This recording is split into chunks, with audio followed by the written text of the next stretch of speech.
या आधीच्या व्हिडिओमध्ये आपण ट्रेडमार्क म्हणजे काय हे पाहिलंय। आता काय काय गोष्टी ट्रेडमार्क करू शकतो याची काही उदाहरणं मी तुम्हाला सांगणार आहे।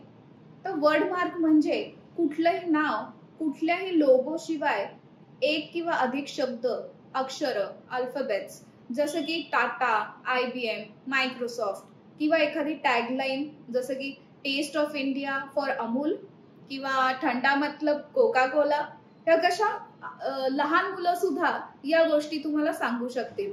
हर एक फ्रेंड जरूरी होता है फॉर एअरटेल। डिवाइस मार्क किंवा लोगो जे बाईट केलेलं ऍपल किंवा मॅकडॉनल्ड्सचा MP3 मार्क्स मध्ये IPL ची ट्यून किंवा कौन बनेगा करोडपती, धर्मा प्रोडक्शनची ट्यून। सर्टिफिकेशन किंवा प्रमाणित मार्क मध्ये Agmark for agricultural products, ISI for industrial products, BSI hallmark for gold किंवा silver jewellery, FPO for process food products etcetera. आता या व्हिडिओज मध्ये आपण ट्रेडमार्क कसा असावा हे जाणून घेऊयात, जेणेकरून तुम्हाला तुमच्या बिझनेससाठी उत्तम ट्रेडमार्क सिलेक्ट करता येईल। तुमचा वर्डमार्क असेल तर त्याचा उच्चार किंवा प्रोनाउन्सिएशन हे साधं सोपं आणि सर्वसाधारणपणे लक्षात राहील असं असावं। बिनचूकपणे तो कोणालाही लिहिता वाचता आला पाहिजे किंवा त्याचं स्पेलिंग करता आलं पाहिजे।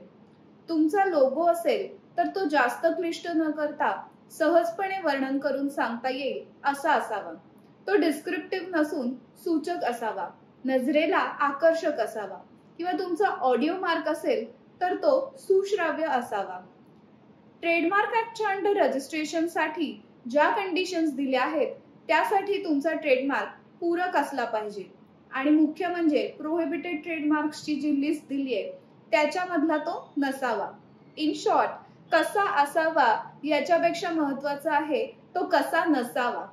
ते ट्रेडमार्क ऍक्ट मधला सेक्शन 9 आणि सेक्शन 11 कुठल्या पद्धतीचा ट्रेडमार्क नसावा हे आपल्याला सांगतात। बघूया सेक्शन 9 काय म्हणतो। सेक्शन 9 आपल्याला absolute grounds for refusal of trademarks सांगतो। सो ट्रेडमार्क हा आपल्या व्यवसायाची ओळख असतो। आपल्या वस्तू किंवा सेवा या इतरांपेक्षा कशा वेगळ्या आहेत हे दाखवून देण्याचं मुख्य काम आपला ट्रेडमार्क करतो। म्हणजेच त्यातला वेगळेपण किंवा डिस्टिंग्विशिंग कॅरेक्टर दाखवण्याची क्षमता असायला हवी। आपण ज्या वस्तू किंवा सेवा त्या ट्रेडमार्कच्या नावाने विकणार आहात त्याचं चिन्ह किंवा संकेत आपल्या ट्रेडमार्क मध्ये शक्यतो नसावेत। म्हणजेच जर का तुम्ही पुस्तक विकणार असाल तर पुस्तकाचं चित्र किंवा पुस्तक हा शब्द शक्यतो तुमच्या ट्रेडमार्क मध्ये नसावा। जी चित्र किंवा शब्द तुमच्या व्यापाराविषयी, वस्तूच्या गुणवत्तेविषयी, त्यातील प्रमाणाविषयी, तुमच्या इच्छा किंवा उद्देशांविषयी, वस्तू किंवा सेवेच्या मूल्यांबद्दल, भौगोलिक उत्पत्तीबद्दल, वस्तू किंवा सेवेची इतर वैशिष्ट्ये निर्दिष्ट करत असतील तर असे शब्द, चिन्ह तुमच्या ट्रेडमार्क मध्ये वापरणं टाळा। इन शॉर्ट, जर का तुम्ही पेन विकणार असाल तर सुंदर हस्ताक्षराचं पेन किंवा स्मार्ट रायटिंग किंवा फास्ट रायटर असे शब्द किंवा पेनाचं चित्र तुमच्या ट्रेडमार्क मधून वगळा। जर तुम्ही भेळ पाणीपुरी विकणार असाल तर चाट हा शब्द तुमच्या ट्रेडमार्क मध्ये नको। जर तुम्ही मिठाई विकणार असाल तर मिठाई किंवा स्वीट शॉप असे शब्द तुमच्या ट्रेडमार्कचा भाग नसावेत।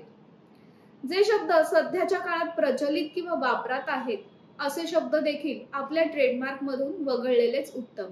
जसं की टॉप किंवा सही या शब्दांचा डिक्शनरी मीनिंग वेगळा आहे, पण तरी हे शब्द छान या अर्थाने आपण वापरतो।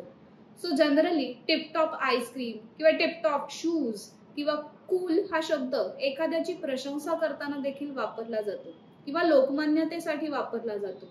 तर कूल कॅप्स किंवा कूल क्लोथिंग असे ट्रेडमार्क्स वापरणं टाळा। ट्रेडमार्क ऍक्टचं सेक्शन 11 आपल्याला रिलेटिव्ह ग्राउंड्स ऑफ रिफ्युजल सांगतो।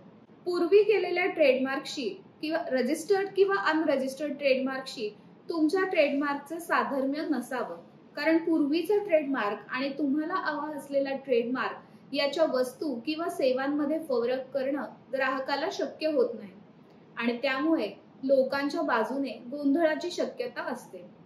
पूर्वीचा ट्रेडमार्क आणि तुमचा नवीन ट्रेडमार्क यात काहीतरी संबंध आहे का अशी शक्यता वाटू लागते आणि यामुळेच पूर्वी अस्तित्वात असलेल्या ट्रेडमार्कचा ओनर तुमच्या विरुद्ध तक्रार दाखल करू शकतो. असा हा पूर्वी रजिस्टर केलेला ट्रेडमार्कचे रजिस्ट्रेशन फक्त भारतातच नाही तर शक्यतो इतर देशातही आपण चेक करायला हवं. सो जेव्हा तुम्ही नवीन ट्रेडमार्क घेता त्याचा पूर्ण सर्च करणं, नीट सर्च करणं आवश्यक आहे. कारण ट्रेडमार्कवर आपण बरीच इन्व्हेस्टमेंट करतो आणि एकदा ब्रँड क्रिएट झाला, तुम्ही इमेज क्रिएट झाली तर ते चेंज करणं खरंच अवघड जातं. म्हणूनच सिलेक्ट करतानाच ट्रेडमार्क तो व्यवस्थित केला गेला तर तुमचा बिझनेस फ्लरिश होऊ शकतो. सो डोमेस्टिक आणि इंटरनॅशनल ट्रेडमार्क विषयीची काही इंटरेस्टिंग उदाहरणं आपण पुढच्या व्हिडिओमध्ये डिस्कस करूयात. इंटेलेक्च्युअल प्रॉपर्टी राईट्सच्या अशाच नवनवीन माहिती करता आमच्या चॅनलला सबस्क्राईब करा आणि फॉलोही करा.